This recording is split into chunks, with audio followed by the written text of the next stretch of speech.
নমস্কার বন্ধুরা, আমি বলেছিলাম কচু শাকের রেসিপি আমি একটা একটা করে অনেক রকম দেখাবো। তাই জন্য আমি এই যে কচু শাককে সিদ্ধ করে জল ঝরিয়ে রেখেছি। এখানে চিংড়ি মাছ নিয়েছি, আর এই চিংড়ি মাছ দিয়ে কচু শাক দিয়ে করব।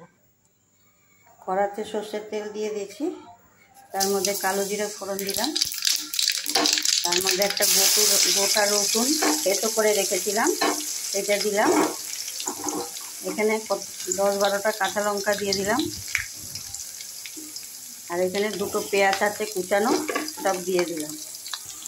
দেখুন বন্ধুরা, আমার পেঁয়াজ রসুন একটু ভাজা হয়ে গেছে। এর মধ্যে আমি চিংড়ি মাছগুলো দিয়ে দেব।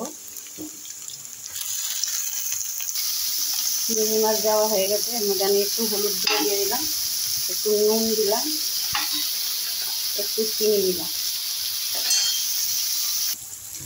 চিংড়ি মাছগুলো আমি বেশি ভাজি না, এর মধ্যে কচু শাকগুলো দিয়ে দিলাম। দেখুন আমার কচু শাকটা হয়ে গেছে, আমি এখন গ্যাস বন্ধ করে দেব। এই দেখুন বন্ধুরা, কচু শাকটা আমার হয়ে গেছে। কচু শাকটা আমার হয়ে গেছে। এরকম করে আমি কচু শাক রান্না করি, আরও অনেক রকম কচু শাক আমি দেখাবো। এইখানে এটা শেষ করলাম বন্ধুরা, এভাবে একবার বানিয়ে খেয়ে দেখবেন, খুবই টেস্টি লাগে। এটা ভাত রুটি সব দিয়ে খেতে ভালো লাগে।